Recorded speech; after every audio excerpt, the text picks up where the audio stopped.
À l'occasion de la sortie de Spider-Man Blue dans la collection Must-Have à la droite de l'écran, eh bien nous allons nous pencher sur une question que tout le monde se pose et qui crispe parfois les débats sur les internets et les réseaux sociaux, le prix des comics et la comparaison des mêmes bouquins vendus à des prix différents. Pourquoi cette différence de prix? Pourquoi certains bouquins coûtent plus cher que d'autres? Pourquoi?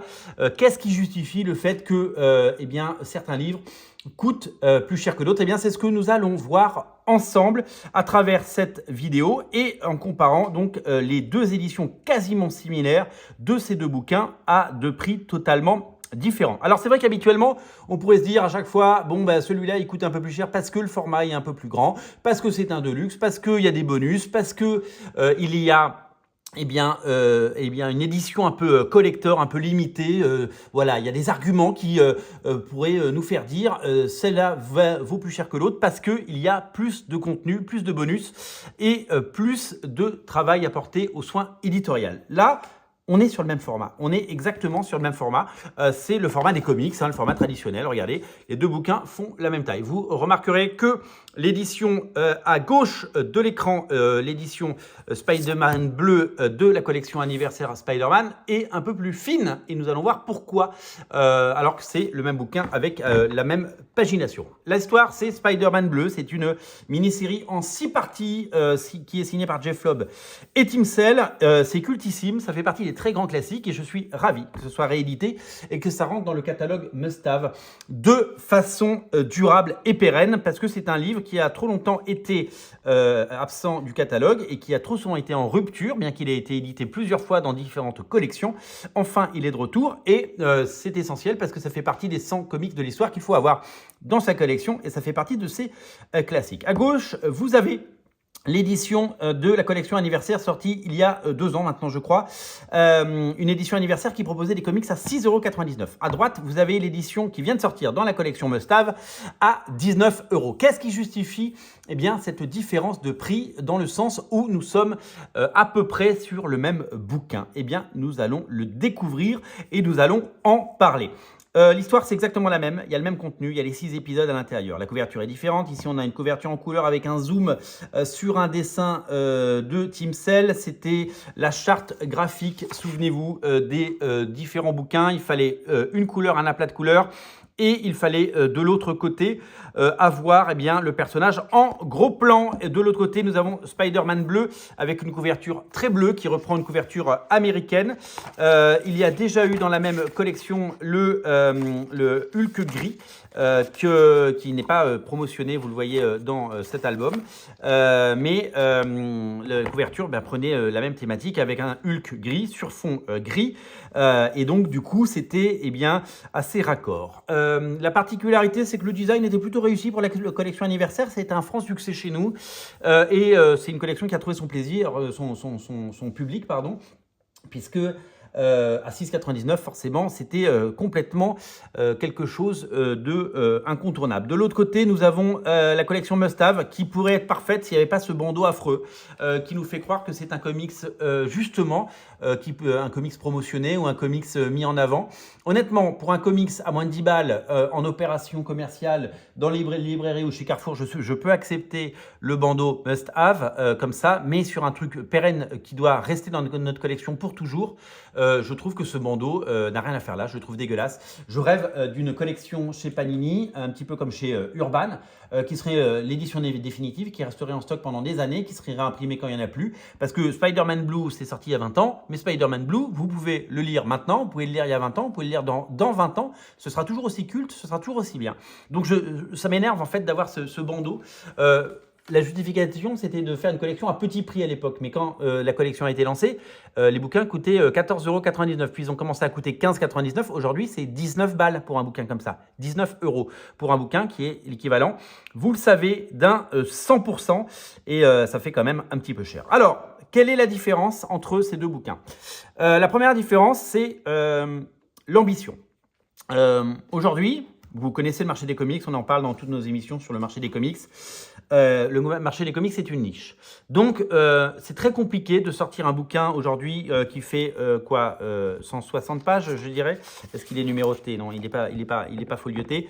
C'est très compliqué de le sortir à moins de 19 balles. Alors, on pourrait, hein, évidemment, mais il y a tellement d'intermédiaires qui rentrent en jeu, tellement de facteurs. Petit tirage, peu de lecteurs, et puis Marvel qui doit réclamer des sommes folles sur chaque bouquin, les droits à payer, le papier qui a augmenté, les frais généraux de Panini, les salaires chez Panini. Le distributeur, le diffuseur, le libraire, voilà, faut payer tout le monde. Faut savoir qu'un éditeur récupère seulement 20% du prix de vente. Donc sur un bouquin à 20 balles, comme ça, il récupère un peu moins de 4 euros. Donc avec 4 euros, il faut fabriquer le livre et payer les droits. Le reste, eh bien, ça se dispatche envers le diffuseur, le distributeur, le libraire, etc. Donc sur un bouquin comme ça, Panini ne récupère que 4 euros. Donc pour 4 euros, il faut qu'il nous sorte ce bouquin. Donc c'est très compliqué de faire moins. Voilà, c'est très compliqué de faire moins aujourd'hui. J'ose croire, vu que tout le monde a augmenter ses prix. Alors, est-ce que tout le monde profite et tout le monde s'en fout plein les poches? Je ne pense pas. Je pense que Panini va bien, je pense que Urban va bien, font partie de grands groupes, il n'y a pas de problème. Mais aujourd'hui, si la tendance générale est de ne plus avoir de bouquins à 15 balles et de ne plus avoir de kiosques, c'est qu'il y a une raison commune. C'est pas on se réunit et on fait une entente sur les prix comme dans d'autres métiers. C'est simplement que le marché est tellement tendu que, si la seule façon de rendre ce bouquin possible, c'est de le mettre à 19 balles. Voilà. Donc à l'intérieur, nous avons toute l'histoire et nous avons toute la saga. J'adore ce dessin de Tim Sale. C'est une saga culte que je vous recommande. Donc 19 balles, c'est un prix, mais c'est un bon investissement parce que c'est une excellente série. C'est-à-dire qu'en gros, il y a des bouquins à 19 balles, je vous dirais, les achetez pas. D'ailleurs, souvent, on n'en parle pas des bouquins à 19 balles qu'il ne faut pas lire. Il y a à peu près 80 comics qui sortent par mois, vous le savez. Moi, je vous en recommande une vingtaine. Vous voyez, je vais à l'essentiel. Je ne vous parle pas de tous les bouquins parce qu'il y en a plein qui, pour moi, il ne faut pas les lire tout simplement. Il faut garder son argent pour acheter autre chose. De l'autre côté, on a l'édition à 6,99. Alors, quelle est la différence? Elles sont minimes. D'abord, vous l'avez vu, il est plus fin. Quand on prend le bouquin et qu'on fait comme ça, il se plie le bouquin. Parce que le cartonnage de la couverture est hyper soft.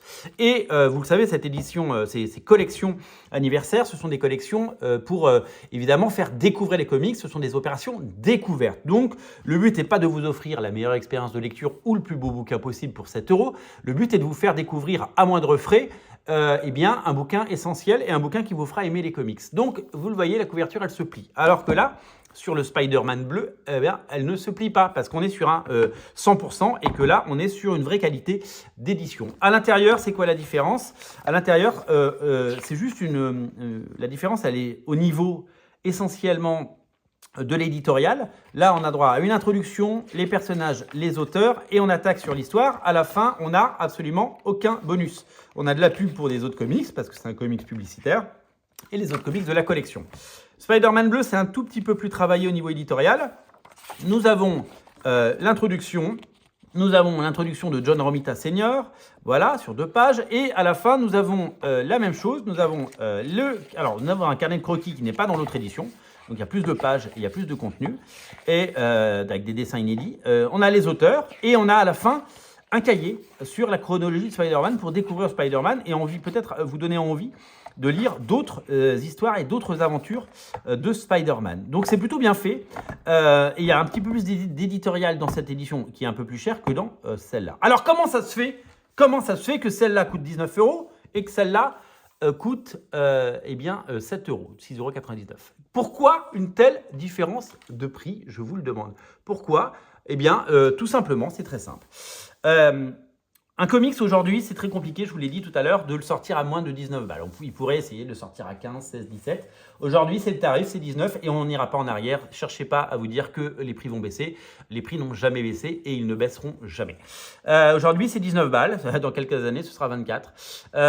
C'est 19 balles et malheureusement, on ne peut pas faire autrement. Et en tout cas, à moins que vous ayez beaucoup d'argent sur votre Codévi et que vous dites je vais reprendre les droits à Panini et c'est moi qui vais éditer du Marvel et que je vais faire des bouquins à 10 balles et que parce que vous avez une belle ambition et que vous avez un projet, je ne vois pas comment vous pouvez sortir ce bouquin ou le trouver à moins de 19 balles.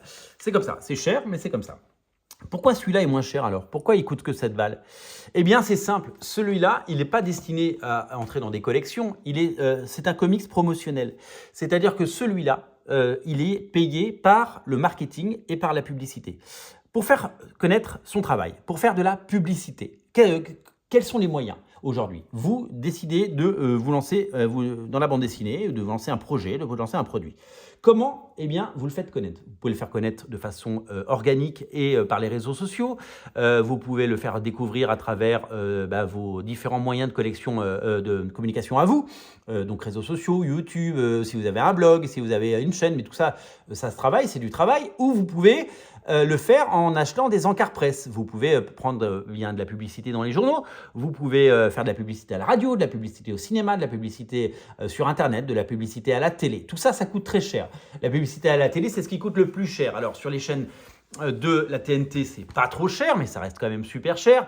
À la télé, j'entendais un reportage pendant la Coupe du Monde. Certains spots de pub de 30 secondes étaient facturés 320 000 €. Donc, Panini ne pourra jamais, alors qu'ils vendent que quelques milliers de BD, s'offrir des spots de pub. Il n'y a que le cinéma ou les grosses marques de voitures, de rasoirs et de parfums qui peuvent s'offrir des spots à 320 000 balles.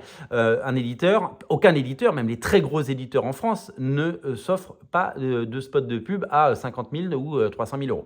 Donc, pour faire la publicité, donc parce que toutes les boîtes qui veulent faire leur promotion ont un budget promotion.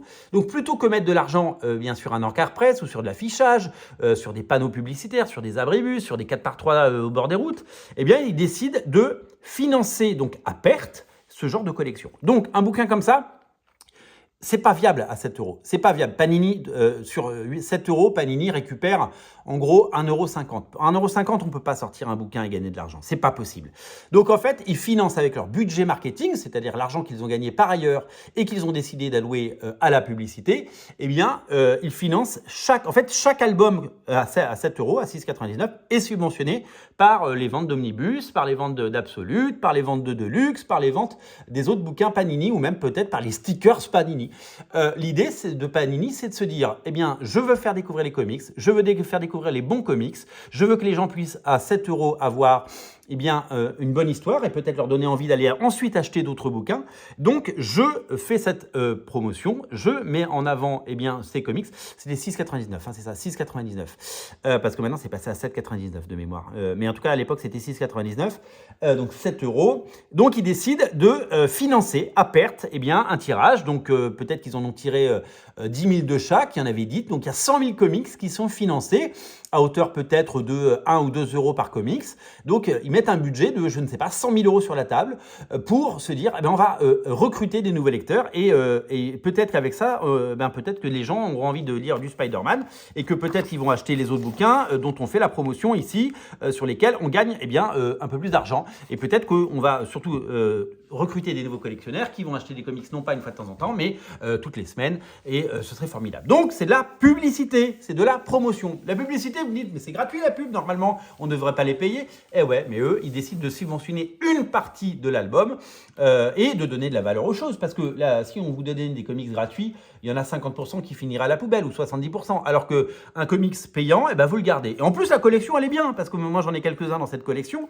Elle était bien. Là, elle est devenue nulle, la collection. Parce que maintenant, elle est en souple et que d'ailleurs, elle marche quasiment plus. Ils ont essoré et ils ont abîmé une collection qui marchait. Malheureusement, elle n'a plus le succès d'autrefois.